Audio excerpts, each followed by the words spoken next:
sent about 200 troopers out there, including a helicopter flying over us. They was complete riot gear, shotguns the whole 10 mile. Which side are you on? Which side are you on? We've got Joe on the line. Joe is a listener from Decatur. He is a former union president and former steelworkers president. Longtime friend of the show. Longtime friend of the show. Longtime listener. Joe, thanks for calling in. What's up, man? Hey, Jacob. I just wanted to comment on the Tim James interview.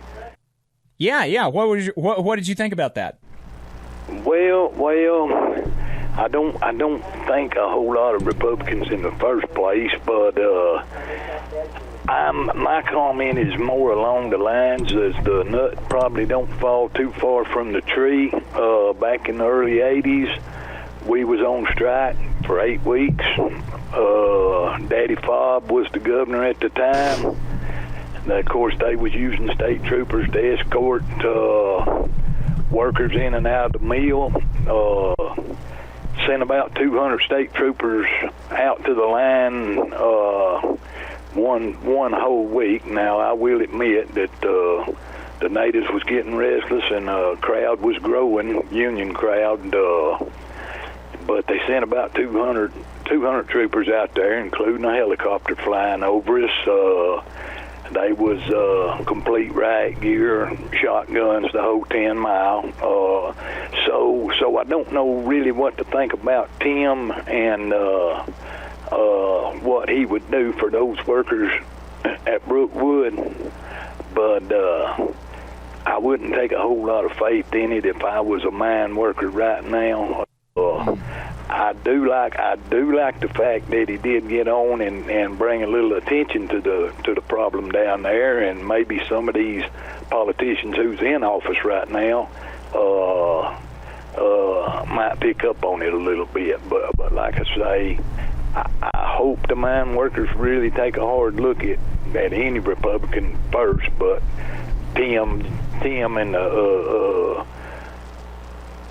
for governor, just his comment that he could solve it in one afternoon, just kind of falls back to me on Trump that I'm the only one that can fix this. But that's my comment. And Right. I had one more thing. The lady Eve who was calling and complaining. If some of these folks would take their issues to the union hall, and they will get the floor, I'm pretty sure, and make it known what their complaints are. If they're not such trivial problems, I'm pretty sure they'll get addressed. But that's all I got, y'all. I appreciate it. Hey, Joe, this is Adam here. I missed the first bit of your call. Could you just say briefly? He said what he said about. He was talking about Tim James. He said that Fob James, when he was on strike, he sent 200 state troopers with riot gear and shotguns to break up y'all's picket line when y'all were on strike in the 90s. Is it right? Is that what you said, Joe? In the 80s during Fob's term, but yes. Now, I'm glad you brought that up. Yeah, well, after 8 weeks being on the picket line, and we didn't have no 2-man max that we could have out there. It was somewhere in the neighborhood of 10, but we had probably 7 gates to man, 24/7.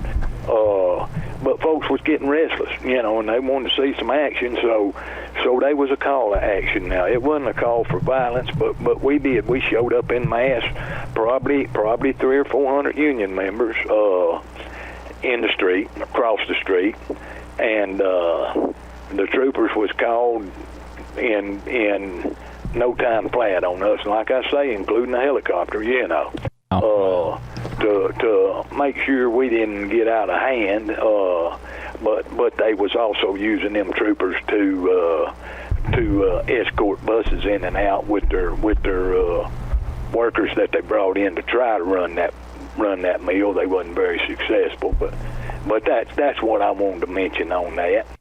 And what mill was that? This was Cortland. Okay. Paper mill. That's right. That's right. Champion papers at the time. Now, but I will say this: after we did rally out there in the street for a couple 3 days, they was back to bargaining table really quick. Wasn't no time flat that we had an offer, and it was accepted. I ain't gonna say it was a great offer, but it was accepted. Thank you so much for calling in and sharing that, Joe. Yeah, I appreciate it. That's some really good context. And I wish, that's a bummer. I wish if we get him back on, if I interview him again, like if he wins the primary, I'll probably try to get him on again, or if he goes into a runoff. And I'll see what he has to say about that. I would really be interested in his response. But I love the local labor history. Yeah. Yeah, well, it's the absolute truth. I mean, I was there. I was a first-hand witness to it. I saw quite a few of our members go to jail that day, throwing a rock, getting a little too close to the troopers. You know, just different things got them to jail. But in the end, the local bailed everybody out, and when it was time to go to court, all the charges was dropped. Nobody wound up getting fined or going to court or anything else. So, all worked out in the long run. Right. But I won't keep y'all guys. I may leave you a message on the line after the show's over. So something I wanted to mention from last week's show, but I ain't gonna hog it all up. So I'll get off here and get back to listening to you. All right. Well, Joe, I think this is going to be it for us. I appreciate you calling in, and maybe we can talk about that other thing on next week's show. Appreciate you listening. Thanks for calling in. All right. See y'all. Bye bye. All right. Yeah, so folks, that's going to be it for us on the show today. We went a little bit longer than normal, but I think it was a good show. Yeah, just wanted to put it out there for anyone who is like Joe, who has some local labor history to share with us. If you've been in a strike in the past, if you had family members, parents, grandparents, aunts, uncles, anybody who was involved in labor actions here in North Alabama in particular, that's something that we're both really interested in. We love to hear about previous actions, because I think the labor history in Alabama has been dramatically suppressed in this state. And most folks don't know that we've had unions here in Alabama as long as there's been unions. And we've had strikes, we've had boycotts, we've had organizing campaigns, you name it. It's all happened right here in Alabama. In some cases, much more so than other places in the South. Right. So love to get that history and just want to put that call out there to anybody listening. If you have some local labor history, would love to hear about it.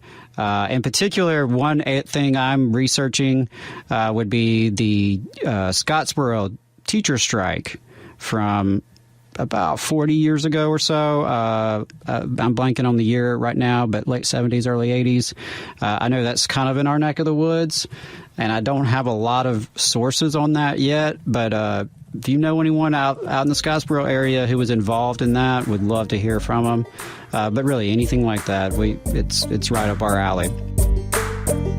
You just saw a clip from the Valley Labor Report. We are live every Saturday morning from 9:30 a.m. till 12:30 p.m. And we pride ourselves on keeping all of our content free to everybody so that we can talk to as many working folks as possible. If you support the work that we're doing, you think that it's important, you think that it's good, then consider making a monthly contribution to the project, and you can do that on our website, tvlr.fm.